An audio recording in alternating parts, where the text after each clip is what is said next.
Pues vamos a ir con dicha cronología. En esta ocasión vamos a hablar sobre todo de la parte española, que se asemejará bastante, imagino, a la de otros muchos países, pero claro, no podemos dejar sin pasar algunos de los puntos interesantes, que es de dónde venía todo esto.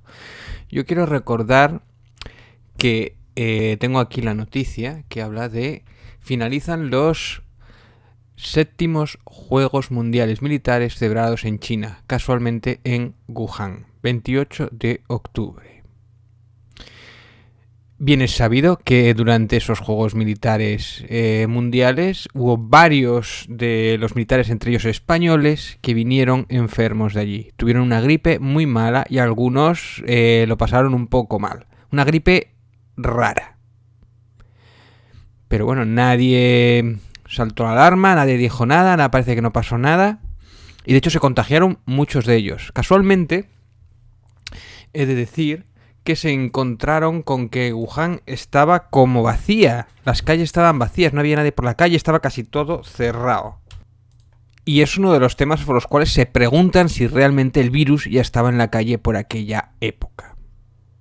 ¿Ves? Aquí tengo la noticia de 20 minutos. Defensa sobre los militares españoles que volvieron de Wuhan con síntomas de gripe. Nadie hablaba entonces de coronavirus. El problema es que 7 meses después de aquello, según Agencia EFE, no tendría sentido hacerles unos test PCR de presencia de la enfermedad. Aunque se podría hacer un test de anticuerpo. Dice, al menos 2 uniformados parecieron síntomas de gripe compatibles con el nuevo coronavirus durante su estancia en China, y al menos otros 2 mostraron dolencias nada más llegar a su destino en España. Según el relato de fuentes directas e indirectas que hablaron con EFE, Agencia EFE, bajo la condición de respetar su anonimato. Esquerra Republicana pregunta si los militares españoles trajeron el coronavirus desde Wuhan. Hablan del rebrote que hubo en su momento en Torrejón. Militares españoles compartieron vuelo desde Wuhan con los franceses que cayeron enfermos. También se ha sabido que militares suecos y franceses dieron síntomas poco después de regresar de Wuhan en otoño. Una atleta francesa, Elodie Clover, ha declarado: todos caímos malos. Yo también estuve enferma, con síntomas que no había tenido antes. Al menos 10 miembros de la delegación española podían haber regresado con coronavirus, ya que tuvieron síntomas compatibles con el virus de COVID-19 al volver de Wuhan. Se cita de que algunos equipos concretos, como el de maratón, pentatlón y tiros olímpicos, estos volaron de regreso a China en el vuelo de Air France, en el que también viajaron atletas militares franceses, que ahora están revelando las sospechas fundadas de que podrían haber vuelto de Wuhan a su país contagiados de coronavirus. 6 militares españoles que participaron en los Juegos Mundiales de Wuhan dan positivo en anticuerpos de coronavirus. Los que se celebraron en octubre han dado positivo a anticuerpos de COVID-19. Muy bien. Según han informado Defensa, 6 de los 167 españoles que participaron en el evento en octubre han dado positivo en anticuerpos del COVID-19. Que puede ser que lo pillaran después. Ojo, ¿eh? O sea, hace una vez que pasaron la pandemia por aquí, no que en su momento. En cuanto a los españoles, se presentaron como una gripe, sudores, mocos y dolor en el pecho. Mira, quiero mostraros Diario de Valladolid. Wuhan ya era un desierto en octubre. El vallisoletano Daniel Bravo acudió como juez de esgrima y le sorprendió que no hubiera gente por las calles, siendo una ciudad de 11 millones de habitantes. Imagen de las calles de Wuhan sin tráfico ni transeúntes durante los Juegos Mundiales Militares. Daniel Bravo, presidente de la Federación de Esgrima de Castilla y León, acudió a Wuhan a los Juegos Mundiales como delegado y árbitro internacional. Veía unos edificios de 30 plantas apilados, grandes avenidas, pero lo sorprendente de todo fue que no había tráfico, ni coches, ni gente por las calles. Esto nos sorprendió mucho, no sabíamos dónde se podían haber metido todos sus habitantes. Algunos decían que al ser unos juegos militares el gobierno había pedido a la población que no salieran de sus casas para no molestar a los deportistas. Fuera como fuera, la ciudad estaba vacía. Pudimos hacer turismo por la ciudad y en todos los sitios era igual, parecía una ciudad fantasma, un desierto ya en octubre. Esto es muy mosqueante. Y decía que las medidas de seguridad fueron brutales. Había mucha policía para controlar que todo sucediera bien. La acreditación era obligatoria para transitar por todos los lugares de la ciudad. Para ellos era una gran oportunidad y un escaparate para demostrar que son buenos organizadores.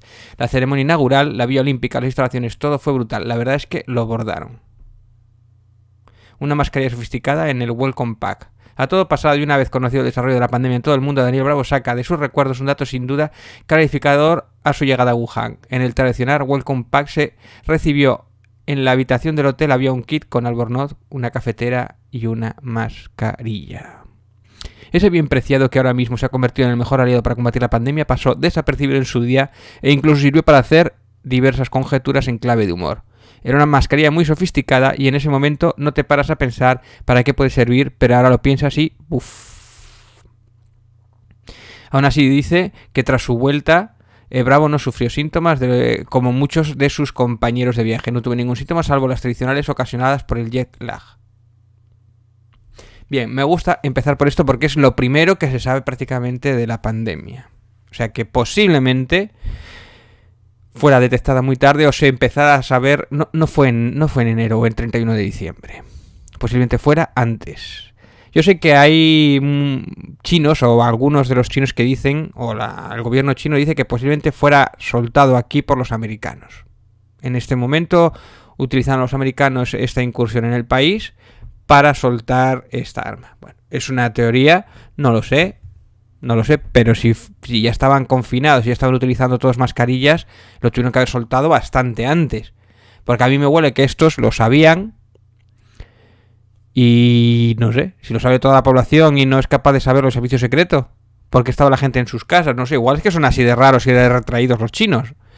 Pero es muy mosqueante. Es verdad que los japoneses también suelen utilizar mascarillas, sobre todo cuando tienen un poquito, antes de todo esto, quiero decir, porque si tienen un poco de catarro tal, para no contagiar, forma parte un poco de su cultura y su educación, nosotros no. Y además nosotros nos gusta tocar y los japoneses también, los chinos realmente no sé si eso también así. Bien, seguimos. También me quiero hacer eco de esta otra noticia que me chocó bastante. Entrevista a Li Mengyan. Esto es en A3 Media en la sexta.com, Noticias Internacional. La viróloga china que huyó a Estados Unidos asegura que la COVID-19 nació en un laboratorio militar del Partido Comunista. La científica afirmó tener pruebas sólidas para demostrar el origen de este coronavirus y asegura que el mercado húmedo de Wuhan solo se usó como señuelo. Obviamente, el hecho de que el mercado húmedo de Wuhan esté pegado al laboratorio donde se estudian los coronavirus, yo siempre he pensado que era la opción primera, ¿no? Si hay un laboratorio donde se estudian los coronavirus, coño, pegado, pues algo tendrá que ver. No es mucha casualidad, un poco de sentido común. Bueno, he estado mirando varias cronologías, incluida la de Wikipedia, La Sexta, Red de Televisión Española o incluso La Vanguardia, y curiosamente muchas de ellas obvian el hecho del 8M o otros eventos. Ese fin de semana previo al 10 es casi como si no existiera. Y a mí me parece justamente el punto candente donde ahí tienes que saber si el gobierno estaba o no estaba espabilado con el tema, si estaba enterado o no. Pues muchas cronologías que estoy viendo es como que ese punto no le dan importancia, pero si es ahí donde te tienes que detener. Y sin embargo, si comparamos, por ejemplo, la cronología que hace Libertad Digital, es que parece otro evento completamente distinto. Parecen otras alertas, otra historia, parece que no tiene nada que ver una cronología con la otra. Incluso los propios mensajes que despliega la OMS son distintos en una fuente que en otra. O sea que esto es tarea titánica. Hay que saber qué es lo que ocurrió de verdad, porque está todo politizado. Vamos a ir viendo casi día a día. Bueno, finalmente, tras mirar algunas cronologías sobre el virus que pasó en España, es que voy a hacer algo parecido a lo que hizo el doctor Gaona en su programa. Que por cierto, aconsejo que lo veáis, el de la reunión secreta, que es poner las portadas de los periódicos, porque es la única manera en la que he visto que me parece más fiel a lo que pasó de verdad en aquel momento. Porque es que hay una manipulación tanto de un lado como de otro que se olvidan de días que para mí me parecen vitales. Así que simplemente voy a ir poniendo las portadas del País. Antes voy a ir cómo llegamos a los días más importantes. Por ejemplo, voy a ir comentando. 5 de enero, un comunicado de la OMS explica que según la información preliminar del estudio de la investigación chino no se ha reportado pruebas de la transmisión significativa de persona a persona sin infecciones de trabajadores de la salud. 5 de enero. 7 de enero, científicos chinos consiguen aislar el virus en un laboratorio, lo llaman SARS-CoV-2. China reconoce por primera vez su preocupación por el brote, un virus de neumonía desconocido. Bueno, esto es una de las cosas que trataré después, que Médicos por la Verdad niegan. Una declaración de la ONU se refiere por primera vez al nuevo virus identificado en China. Los medios empiezan a hablar de que el causante del brote de la neumonía vírica sería un nuevo tipo de coronavirus. 9 de enero. Vamos a ir bajando. Primera víctima mortal en China, 11 de enero. Ya se superan los 50 infectados en China. Aquí está, 31 de enero. Primer enfermo de coronavirus en España. Un turista de nacionalidad alemana en La Gomera. 31 de enero. ¿Cuál es la portada del 31 de enero? Vamos a ver la portada del País del 31 de enero. La OMS declara la emergencia mundial ante la expansión del virus. El organismo ve necesaria una acción global tras dispararse el número de afectados en una semana. Españoles evacuados de Wuhan, rumbo a Madrid. Bueno, es significativo, ¿no? Esta portada ya es para empezar a preocuparse. Yo creo que ya aquí el gobierno debería de empezar a tomar medidas. A ver qué pasa con lo de China. A ver, ¿qué es esto del virus? Vamos a tomar alguna medida, vamos a investigar. 10 de febrero, segundo caso de contagio en España. 10 de febrero. Vamos a ver la portada del 10 de febrero. En principio no hay nada interesante por aquí. 11 de febrero. El coronavirus hace tambalearse el Mobile World. Una asociación de bajas de grandes firmas ensombrece la celebración del Congreso. Esto es muy significativo porque además fue muy criticado, sobre todo por Ada Colau, porque era la que la afectaba, ¿no? Porque se cancelaba en Barcelona, que claro, era un problema, porque era un montón de empresas que no iban a ir. De esto ya la he hablado alguna vez. Las grandes megacorporaciones aquí ya sabían el problema que iba a ser el coronavirus. Si las grandes empresas empiezan a cancelarlo, tienen información, bueno, sencillamente tienen un poquito de cabeza y hablan entre ellas, pero es curioso cómo los políticos o los gobiernos no hay comunicación con estas megacorporaciones. Las megacorporaciones entre sí lo sabían y empezaban a tomar medidas sabiendo lo que se iba a venir. Y de hecho, esto es muy significativo. El Mobile World, si no van estas empresas, ¿por qué no van? ¿Por algo será? Porque es que no quieren vender las grandes megacorporaciones. Si estos eventos es vital para ellos. Bien, es significativo. Y esto es cuando los políticos deberían empezar a mosquearse muchísimo. Bueno, ¿por qué lo cancelan? Aquí lo tenemos, 12 de febrero, cancela el Mobile World. Primer fallecido en Europa por coronavirus, 15 de febrero. Aquí hay un pequeño paréntesis, os voy a poner una noticia del ABC. Atalanta-Valencia, el partido cero de la pandemia, más de 40.000 personas se contagiaron. Hablan de que precisamente este fue uno de los puntos por los cuales se trajeron el virus de Italia, de San Siro. Y de hecho, futbolistas del Valencia lo pasaron. Porque 15 días después fue cuando se empezó a disparar precisamente el número de casos. Creo que el partido 19 de febrero jugó un papel importante. Un tercio de la población de Bérgamo se concentró en el estadio e hizo una fiesta. Declaró: no es por azar si Bérgamo es la zona más afectada y no es por azar si los valencianos que pasaron de Italia a España actuaron como transmisores del virus a su país. Una locura. Retrospectivamente fue una locura disputar ese partido con público, pero las cosas no estaban entonces muy claras, declaró. De hecho, tenemos aquí que Marco Sportiello dio positivo en el COVID-19 y fue titular en el partido en Valencia. Es decir, la vuelta se jugó en España, pero ya fue a puerta cerrada. Pero los futbolistas, había muchos de ellos que podían estar siendo fuente de contagio. Muy bien. Pasamos del 15 al 22 de febrero. Casi 50.000 personas confinadas en 18 ciudades del norte de Italia por amenaza del coronavirus. 22 de febrero. Vamos a ir bajando. Bien, aquí lo tenemos. 23 de febrero. Esta es la portada del 23 de febrero. Es portada del periódico. Alerta máxima en Italia tras 76 contagios de coronavirus y 2 muertos. Bien, aquí es cuando ya el gobierno es prácticamente el último momento en el que tiene que empezar a tomar medidas duras. Un gobierno con cierta coherencia, un poco de sentido común, o los científicos de verdad que deberían de asesorar a los gobiernos, es cuando se deberían de poner firmes. Tomar medidas. Roma prohíbe por decreto ley la movilidad en las zonas afectadas con la amenaza de sanciones. Irán y Corea del Sur sufren también un aumento súbito del número de enfermos. Es portada del periódico El País. ¿Pero qué hace el gobierno mientras? Tocarse los huevos, no. Mirar para otro lado. Pero estar pendiente de otras cosas. Porque no va con ellos esto. Bueno, esto es significativo porque normalmente el gobierno o el PSOE normalmente se enteraba siempre de estas cosas por los periódicos, tarde. Pero es que esta vez estaban en los periódicos antes y tampoco se han enterado. Portada de el lunes 24 de febrero. El norte de Italia cierra las escuelas y cancela los actos públicos por el virus.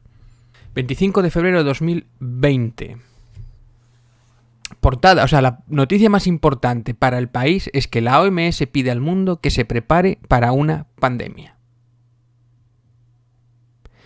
Y sin embargo, el gobierno no había cancelado el 8M. El 8M es la manifestación feminista en Madrid, pero tampoco había... No es la única manifestación que había, ni el único evento masivo de gente. Había un montón de eventos, incluidos los partidos de fútbol. Bien. Estamos el 25 de febrero. Voy a leer la letra pequeña de la portada, ¿eh? La Organización Mundial de la Salud pidió ayer al mundo que se prepare para una potencial pandemia por el coronavirus de Wuhan, que suma ya más de 2.600 muertes y más de 79.000 contagios. Los brotes desatados en Italia, Irán y Corea del Sur ilustran la dificultad de poner barreras a un patógeno cuyo comportamiento no se conoce aún en profundidad y para el que no hay vacuna. Tenemos que hacer todo lo posible para prepararnos, solicitó Tedros Adhanom Ghebreyesus, o como se diga, el director general de la organización. La OMS anunció el envío de misiones científicas a Italia e Irán para ayudar en tareas de contención del virus. Al día siguiente, el día 27, no sé si es el día siguiente, aquí a la derecha, no es primera plana, pero casi, Sevilla registra el primer caso de contagio local del virus en España. El enfermo no había salido de España, el número total de infectados asciende a 13. Vecino de Huelva. 26 de febrero, el Ministerio de Sanidad obliga a los ciudadanos que hayan viajado a los países con riesgo de coronavirus a someterse a la prueba del COVID. Si tienen síntomas, recomiendo no viajar a China, Japón, Corea, Irán, Singapur y norte de Italia. Aquí tenemos la noticia que es en La Vanguardia, ¿eh?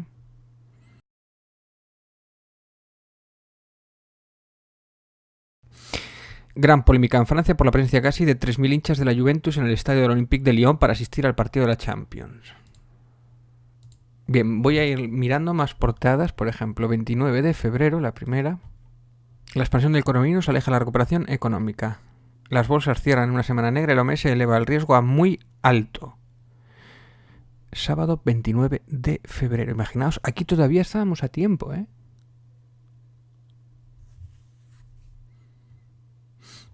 Por cierto, España reabre las ventas de armas a Arabia Saudí. ¡Guay! Vamos muy bien, Juanca. Vamos muy bien, Felipe. Ahí te puedes llevar tu comisión de guay.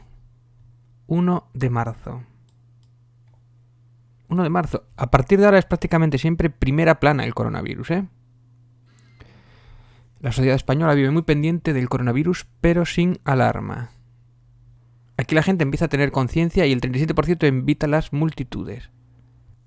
El 1 de marzo, Italia, el gobierno aprueba un decreto para gestionar la emergencia del coronavirus. Se fija una zona roja dentro de cada uno de los dentro de la que los ciudadanos no pueden ir a trabajar ni usar los servicios de transporte. Se obliga a mantener una distancia social de 1 metro.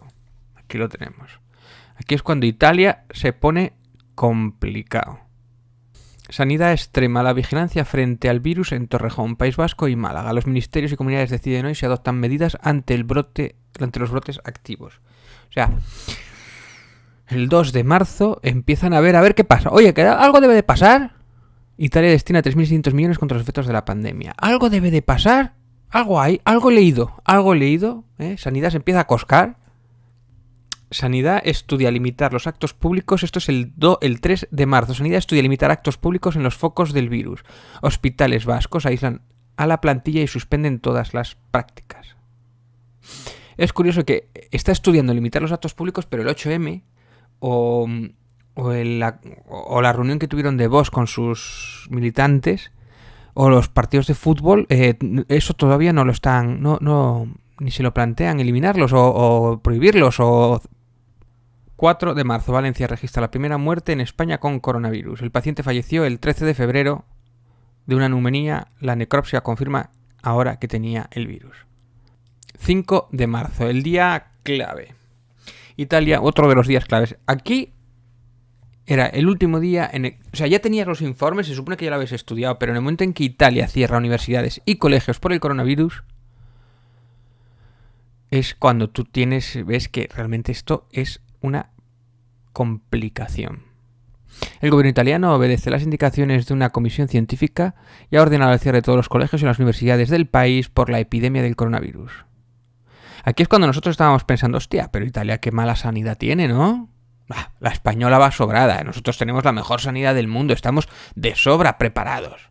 A este virus nos lo cargamos nosotros con fácil, ¿eh? Yo esto lo he oído de gente y de algunos médicos, ¿eh? El 3 de marzo teníamos que el deporte de España se ve afectado por primera vez el coronavirus. El ministro de Sanidad anuncia que los partidos de fútbol y de baloncesto con equipos italianos se celebrarán a puerta cerrada. Y esto es lo que me jode. Del 3 de marzo pasamos al 10 de marzo. Bueno, ¿y los días intermedios, señores de la vanguardia? Es como si estuvieran censurados. Que no pasó nada entre el 3 y el 10 de marzo, que es cuando nos cayó toda la mierda encima. Pues vamos a ver qué pasó. Vamos a ver, el 6 de marzo tenemos en portada del País: una muerte por coronavirus sin detectar destapa el mayor foco. Diagnosticados 11 nuevos casos en una residencia de ancianos en Madrid. Aquí empieza el drama con las residencias. 6 de marzo. A 2 días del 8M.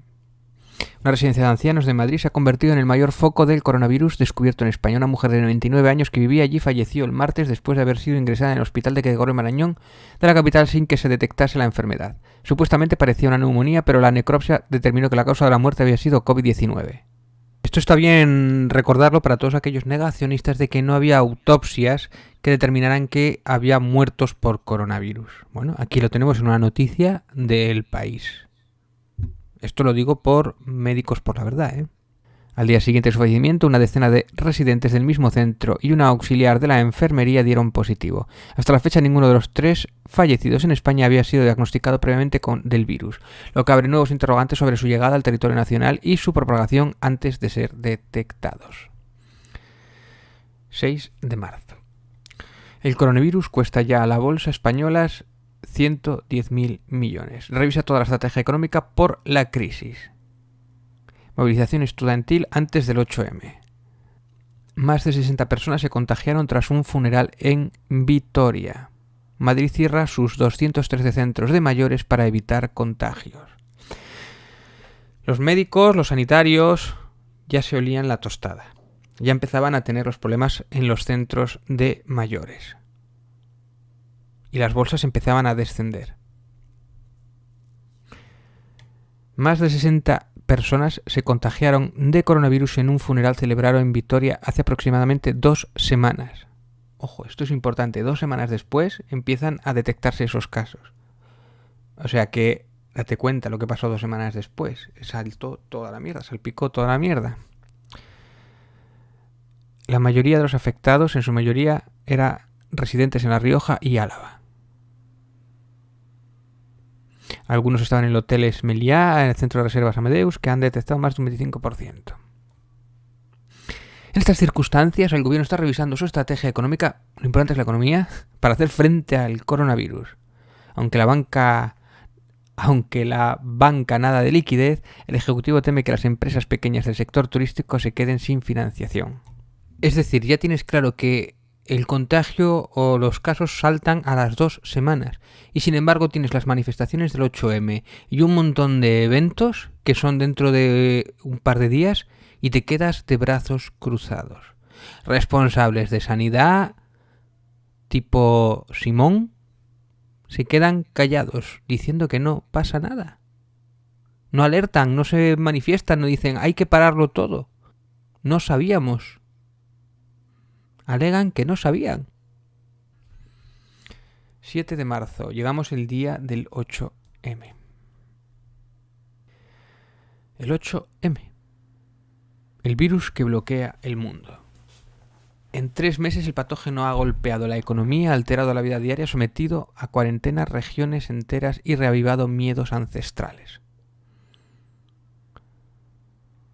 Italia se prepara para aislar en el norte del país a 16 millones de personas. A mí que me digan si con leer los periódicos no era algo más que significativo. Si no era algo preocupante para haber tomado algunas medidas. No solo por el 8M, el 8M es uno de los eventos que dejaron realizarse. Es que debían de haber cancelado muchísimos. Entre ellos os recuerdo que el partido de Valencia-Atalanta fue el 10 del 3 del 2020. O sea, el mismo día que se declaró la pandemia mundial, el 10 del 3 del 20. Es significativo que los dejaron ir y volver sin ningún problema. Lo primero que tenían que haber hecho casi desde el principio es haber cortado los vuelos. Sin embargo, los dejaron jugar. 9 de marzo. Primer ministro de Italia. Habría sido criminal ocultar datos del virus o minimizarlo. Y es curioso que pongamos este titular. Este titular es increíble. La parte de arriba con la manifestación del 8M. El feminismo muestra su fuerza al 8M. Mirad la cantidad de gente. Hoy día esta foto... Hay una foto en El País, para los que no lo estén viendo. En el vídeo, claro, obviamente en clave 45 es audio. Es una foto de un montón de gente masivamente. El Día de la Mujer. La Gran Vía petada de gente. Esa foto hoy día, es curioso, en aquel momento era símbolo de felicidad, de que se manifiesten las mujeres, obviamente. A mí me hubiera gustado estar incluso. Pero hoy día esa foto es del terror. La gente agolpada en la calle es como el terror, o sea, pánico, ¿no? Es curioso cómo una foto con el tiempo y con las circunstancias cambian el significado de lo que es, ¿no? La epidemia da un salto en España con 7 muertos en un día. Madrid, La Rioja y País Vasco centran la atención de las autoridades sanitarias. El feminismo muestra su fuerza al 8M, multitudinarias marchas en las grandes ciudades pese al efecto del miedo al virus. Exhibió ayer en toda España su capacidad... Sí, porque esta manifestación no solo fue en Madrid, fue en toda España. Las manifestaciones no alcanzaron la magnitud de las del año 2018-19 porque había descendido por el eco del coronavirus, pero sacaron a la calle decenas de miles de personas en las grandes ciudades, lo que se confirmó al 8M español como un referente en Europa. Daos cuenta, la parte de arriba habría sido criminal ocultar datos del virus o minimizarlo, según el primer ministro de Italia, Giuseppe Conte, y abajo la manifestación del Día de la Mujer en Madrid, la foto. El feminismo muestra su fuerza el 8M. Esta portada es historia, Esta portada es histórica, por cierto. La podéis ver, si buscáis por Google la portada de portadas del país y vais, está todo fechado día a día, podéis ver. La portada del 9 de marzo, que recoge la del día anterior, claro. Madrid y Vitoria cierran las aulas ante el avance sin control del virus. O sea, al día siguiente de la manifestación es cuando empiezas a tomar medidas. Llegasteis tarde por un par de días, amigo. Si hubierais tomado medidas 2 o 3 días antes... De hecho, lo ideal es que hubiera sido incluso el viernes. Todos los eventos del viernes en adelante ya no tenían que haber ocurrido. Seguramente los números hubieran sido distintos. 10 de marzo, Madrid y Vitoria cierran las aulas ante el avance sin control del virus. 1,5 millones de alumnos de infantil a la universidad estarán 15 días sin clases. Sanidad rectifica sobre la suspensión de las actividades escolares. Recomiendan el teletrabajo y evitar reuniones y viajes. Aquí es cuando todo cambia en tan solo 24 horas. Sanidad admitió ayer que existen focos fuera de control en la comunidad.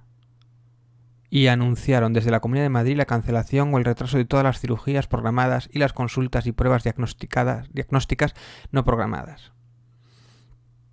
Italia extiende la orden de aislamiento a todo el país. Aquí vamos a ir día a día, básicamente apoyado por las portadas del país.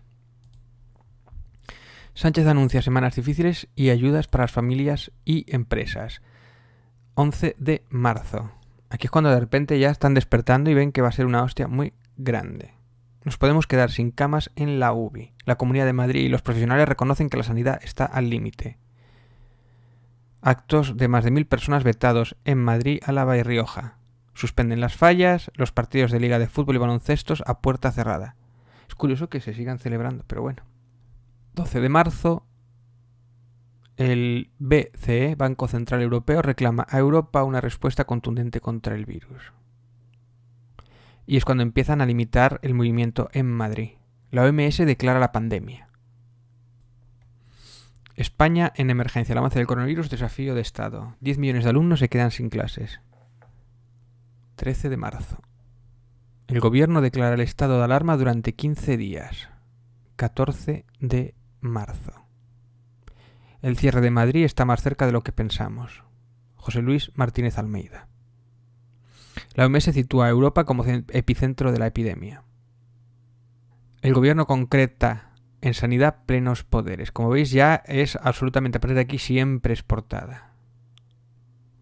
El rey renuncia a heredar de su padre y le retira los fondos. Bueno, esto no tiene nada que ver, pero es otro tipo de virus que nos han infectado también en España y concretamente estos días, pues como que ha hecho a volar el pájaro, vamos. Las muertes por el virus se aceleran con 152 en un solo día. El 17 de marzo la oposición cierra filas con Sánchez para superar la crisis. Esto no es del todo cierto, pero bueno. Sánchez lanza... Esto es una de las cosas... ¿Os acordáis cuando, yo qué sé, el Barça o el Madrid tienen un mal año y cómo hacen control de daños? Dice, pues el año que viene vamos a gastar 2.000 millones y vamos a traer a Ronaldinho o vamos a traer a Rivaldo. Pues esto es lo mismo. Cuando la cosa se pone chunga, lo que dicen es vamos a invertir muchos billones, 200.000 billones contra la crisis del coronavirus. Esto es un mantra que se repetirá constantemente a lo largo, y todavía se repite hoy día, a lo largo de toda esta crisis, ¿eh? No vamos a dejar a nadie atrás.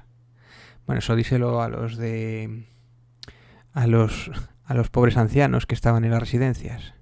Mueren por el virus 19 anchavos ingresados en las residencias de una residencia de Madrid. La sanidad incapaz de hacer los test necesarios. Las pruebas masivas permitieron frenar la pandemia en Alemania y en Corea del Sur. Corea del Sur, que era un ejemplo de cómo deberíamos haber hecho el trabajo, de cómo se debería haber hecho muchas de las cosas de la pandemia. Felipe VI, somos una sociedad al pie al frente de la adversidad. La tragedia de las residencias, decenas de ancianos mueren en soledad. Fijaos de un día para otro cómo caen, o sea, caen fulminantes. Al menos otros 30 muertos en un solo día en 5 provincias. La falta de protección y de test disparan riesgos para los interinos. Esto es uno de los motivos por los cuales hay que ir a manifestarse o hay que ir a quejarse. Los sanitarios deben de quejarse. Estos días, lo importante, ya la cagaste con tardar tanto en dar la alerta, en darte cuenta de que había una pandemia. Ya la cagaste mucho y era motivo para dimitir. Pero esto es la segunda cosa más grave aún, la falta de protección de los sanitarios y de los internos y los interinos ante esta crisis, ante la pandemia. 20 de marzo. La mitad de los españoles teme perder el empleo por la crisis. Sanidad moviliza jubilados y estudiantes licenciados. Italia con 3.400 muertos y supera a China en fallecidos. Bueno, se refiere a muertos oficiales. China... eso es un poco... Bueno, que me río, pero hostia, es una risa que se me hiela el corazón, ¿eh? O sea, es una risa de pánico, de terror al leer todo esto, ¿no? De que las cifras en China... Bueno, y si aquí ya tenemos problema con las cifras, en otros países telita. Claro, el gigante asiático no registra ningún nuevo contagio local. España supera los 1.000 muertos, las 1.000 muertes por las UCIs en Madrid desbordadas. Esto es el sábado 21 de marzo. Hay centros con el doble de pacientes críticos de lo que permitía su capacidad. El ejército abre un hospital de campaña en la capital ante el posible avalancha, el IFEMA. España registra el triple de fallecidos que Francia y 20 más que Alemania. Aquí es cuando empezábamos a tener información de todo tipo y no acabábamos de saber qué es lo que ocurría y aquí es el caos absoluto. El 22 de marzo. Los médicos se baten en la UCI, es una guerra de nuestra generación. Miles de profesionales sanitarios atienden en dependencias desbordadas a los 1.600 enfermos graves que precisan cuidados especiales. El número de muertos en España supera ya los 1.300. Hay que ser fuertes, los fallecidos van a aumentar. Insisto, aquí en este momento los sanitarios siguen estando desprotegidos. No tenían EPIs, no tenían mascarillas, no tenían los respiradores para los pobres que estaban siendo atendidos. Tenían mucha falta de medios. Faltaban camas, faltaba todo. El gobierno dice prolongar el estado de alarma 15 días más. Los test rápidos empiezan con sanitarios y residencias. También se quejaban de que no había test rápidos para todos. Calviño prepara nuevas medidas para el apoyo de la población más vulnerable. La epidemia se agrava con 462 muertos más y se extiende por toda España. El ejército halla cadáveres de ancianos en residencia de mayores. Miembros del ejército han encontrado cadáveres de ancianos en sus camas en algunas de las residencias de mayores a las que se han desplazado para realizar tareas de desinfección. Margarita Robles, ministra de Defensa, afirmó que todo el peso de la ley caerá sobre quienes no cumplan con sus obligaciones. Esto todavía está coleando. ¿Cuántos han dimitido o cuántos han sido responsables o cuántos políticos han dimitido por esta gestión o cuántos gestores por este genocidio? ¿Cuántos? ¿Cuántos han pagado por esto? ¿Cuánta ley ha caído sobre los responsables de esto? Hoy que estoy grabando esto a 4 del 8 del 2020.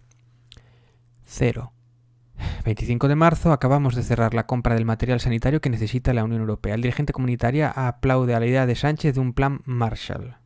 El gobierno avalará hasta el 80% de los créditos de la banca para pymes y autónomos. Ha aprobado el primer tramo de 20.000 millones de euros. Insisto, en el momento en que hay una crisis, igual que los equipos de fútbol, ¿qué te dicen? Y lo solucionamos con dinero. El año que viene vamos a invertir no sé cuántos mil millones, ¿no?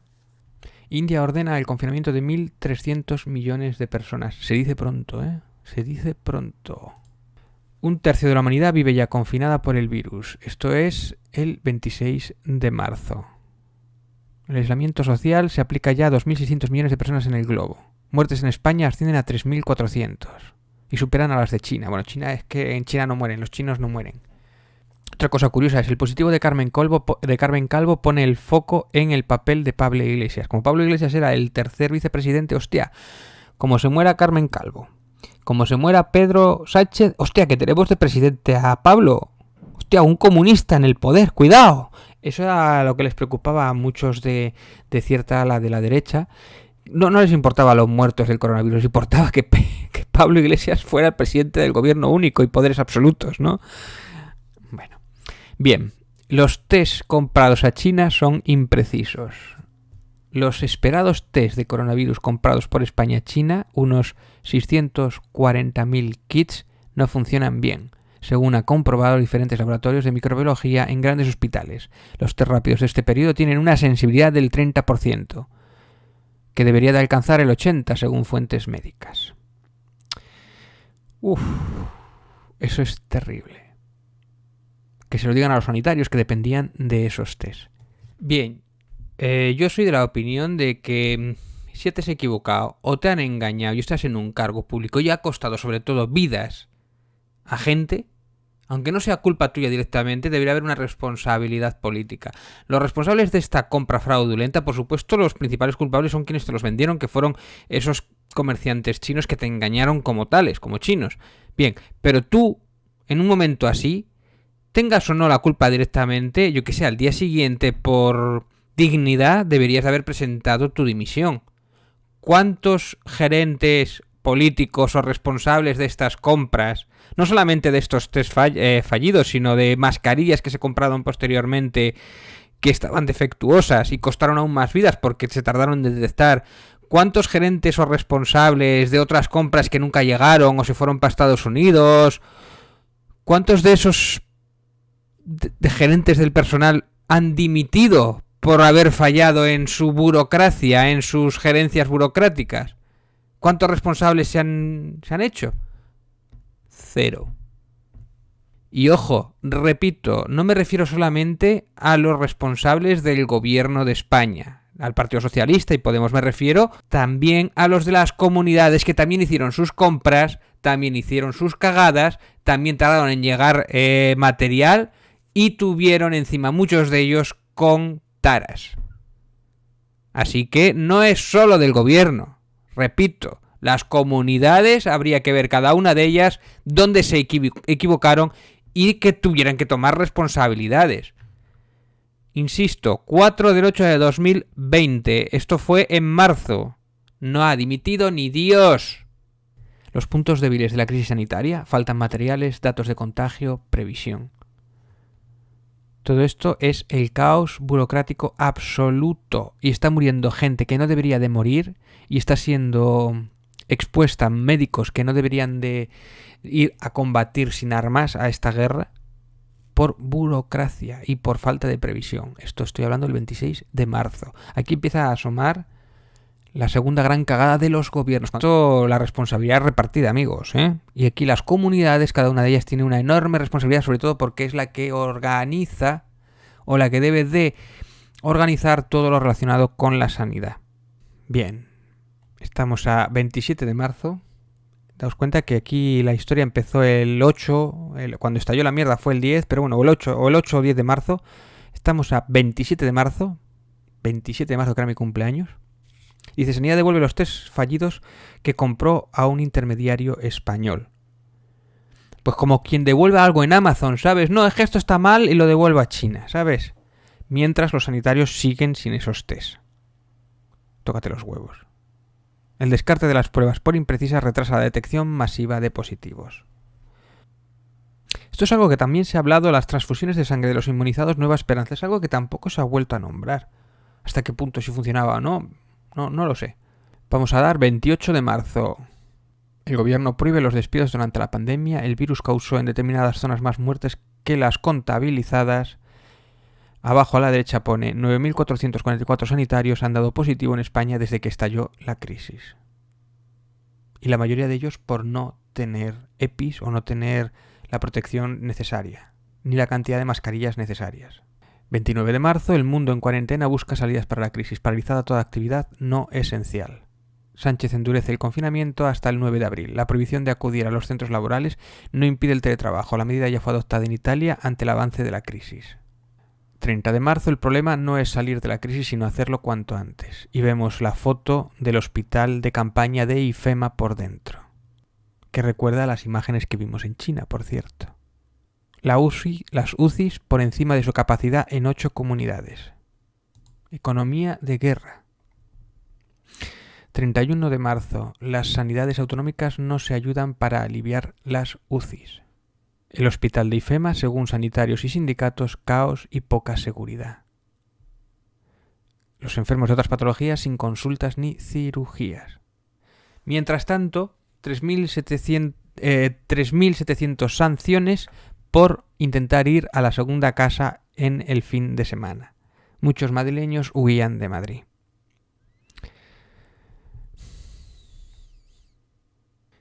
Bueno, pues es significativo.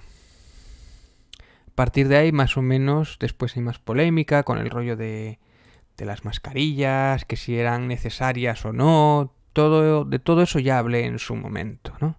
Pero es significativo cómo hemos ido día a día, en los momentos críticos de la pandemia, para ver qué es lo que ha pasado. Porque ya os digo que yo he estado investigando en otras cronologías que han hecho cada uno de los periódicos y cada una es distinta y dicen cosas distintas. O sea, hay una cantidad de desinformación y sobre todo, o información interesada, que es acojonante.